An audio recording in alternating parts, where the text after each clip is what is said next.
I am Father Dion, a Catholic priest from the Military Ordinariate of the Philippines and the Post-Catholic Chaplain of the Headquarters and Headquarters Support Group of the Philippine Army. And this is Salita ng Diyos, ang ating gabay.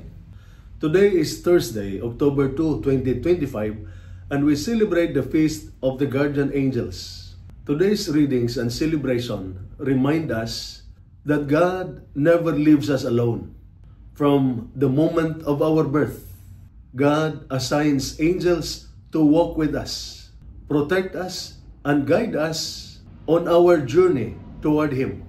Today's first reading, taken from the book of Exodus, chapter 23, verses 20 to 23, tells us of angels who guide and protect. In Exodus, the Lord says, I am sending an angel before you to guard you on the way and bring you to the place I have prepared.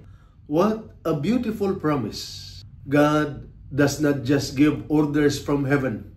He sends His messengers to walk with His people. For our soldiers, this is very real. On every mission, on every patrol, in every moment of danger. You know how fragile life is. But faith tells us we are never alone. God sends His angels to protect us, not just from bullets or bombs, but from fear, despair, and sin.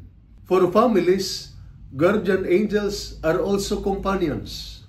When a loved one is deployed, we cannot be physically with them, but we entrust them to their angels. Angels guard our children at school, our soldiers on the battlefield, and our families at home. The Gospel reading taken from the Gospel of Matthew, chapter 18, verses 1 to 5 and 10, challenges us to become like children. In the Gospel, Jesus tells His disciples, unless you become like children, you will never enter the kingdom of heaven. Then He adds, see that you do not despise one of these little ones. For I tell you, their angels always behold the face of my Father in heaven. Guardian angels remind us of two things. First, we are always loved and protected by God. Each one of us is important enough to have an angel assigned to us. Second, we must live with childlike trust. A child is not strong by himself. He depends on parents and guardians.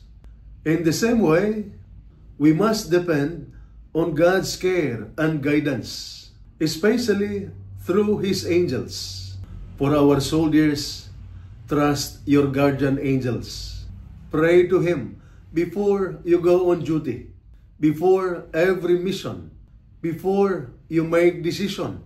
The discipline of a soldier is not only about weapons and orders, but also about listening to God's voice and following His guidance.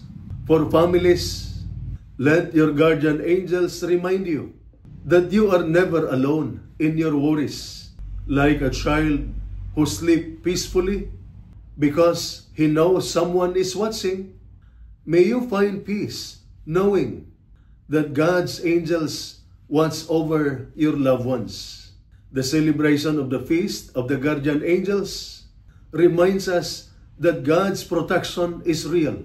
He does not leave us to fight our battles alone. Whether in the battlefield or in our homes, angels walk with us. Let us then live with trust, humility, and confidence that God's love surrounds us always. And this is Salita ng Diyos, ang ating gabay. Let us pray. Heavenly Father, we thank You for the gift of Your angels who guide and protect us. Through their care, grant our soldiers courage in danger, discipline in duty, and faith in every battle.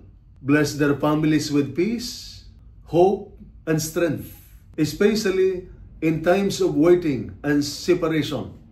May our guardian angels guard our homes, our comes and our hearts, so that we may live in trust, humility, and love through Christ our Lord.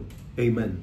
And may the Almighty God bless you and your family, the Father, the Son, and the Holy Spirit. Amen.